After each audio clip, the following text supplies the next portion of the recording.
TDP దాడిలో గాయపడ్డ వైఎస్ఆర్సీపీ కార్యకర్తలకు అండగా నిలుస్తున్నారు అధినేత వైఎస్ జగన్. కాసేపట్లో విజయవాడ చేరుకోనున్నారు. టీడీపీ నేతల దాడిలో గాయపడ్డటువంటి జగ్గయ్యపేట వైఎస్ఆర్సీపీ కార్యకర్తలు శ్రీనివాసరావు, గోపి, రామకృష్ణను పరామర్శిస్తారు. ఆసుపత్రిలో చికిత్స పొందుతున్న వాళ్ల ఆరోగ్య పరిస్థితి తెలుసుకొని భరోసా ఇవ్వనున్నారు వైఎస్ జగన్. రైట్, 4 గంటలకల్లా విజయవాడ చేరుకోనున్నట్లుగా తెలుస్తోంది వైఎస్ఆర్సీపీ అధినేత జగన్. మరి హాస్పిటల్కి ఎంతసేపట్లో చేరుకునే అవకాశం ఉంది? డీటెయిల్స్ సతీష్ అందిస్తారు. సతీష్.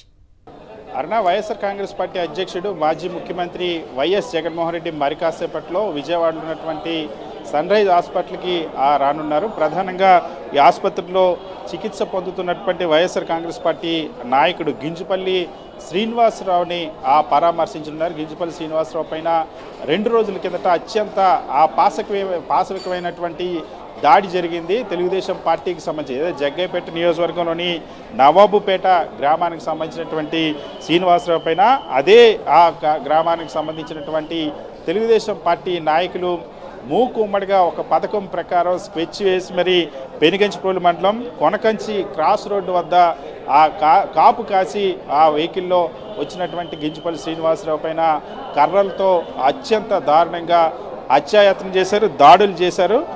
ఒక ప్రత్యేకమైనటువంటి వాహనాన్ని కర్రలతో తీసుకొచ్చి ఆ వాహనంలో తీసుకొచ్చినటువంటి కర్రలతో చితకబాదినటువంటి పరిస్థితి.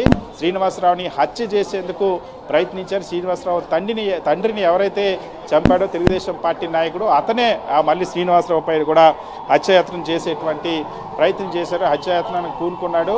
మొత్తం తనతో పాటు వచ్చినటువంటి అనుచరులతో కలిసి ఎవరైతే ముఖ్యంగా శ్రీనివాసరావుని చంపడానికి ఉన్నటువంటి కారణం రాజకీయంగా తెలుగుదేశం పార్టీ ఇటీవల అధికారంలో వచ్చినప్పటి నుండి కూడా ఇదే తరహాలో ఏదైతే దాడులు వరుసగా జరుగుతూ ఉన్నాయి. అదేవిధంగా ఆ గ్రామంలో గింజుపల్లి శ్రీనివాస్కి కూడా బెదిరింపులు చేసినటువంటి పరిస్థితి ఉంది.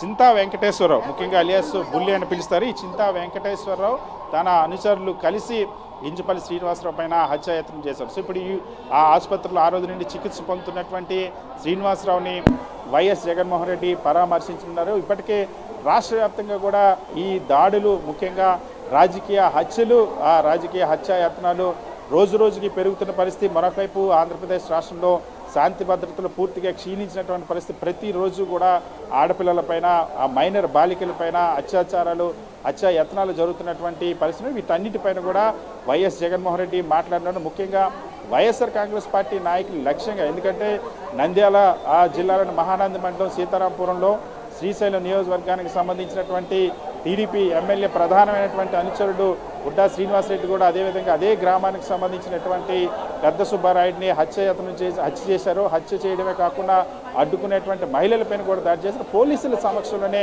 దాడి జరిగినటువంటి పరిస్థితి. సో పోలీసులు ఉంటుండగానే వైఎస్ఆర్ కాంగ్రెస్ పార్టీకి సంబంధించినటువంటి నాయకుడిని, ఒక ఎస్ఐ, ఒక కానిస్టేబుల్ ఉంటుండగా వాళ్ళ కళ్ళ ముందే రాళ్లతో కొట్టి, రాడ్లతో కొట్టి చంపేసినటువంటి పరిస్థితి. సో ఇలాంటి పరిస్థితుల నేపథ్యంలో వైఎస్ఆర్ కాంగ్రెస్ పార్టీ కార్యకర్తలకు, నాయకత్వానికి అండగా నిలవడంతో పాటు ఈ రాష్ట్రంలో శాంతి భద్రతల సమస్య పైన ఏ విధంగా క్షీణించాయో ప్రజలకు వివరించేందుకు మరి కాసేపట్లో వైఎస్ జగన్మోహన్ రెడ్డి శ్రీనివాసరావుని పరామర్శించినారు. Right Satish, thanks for the details.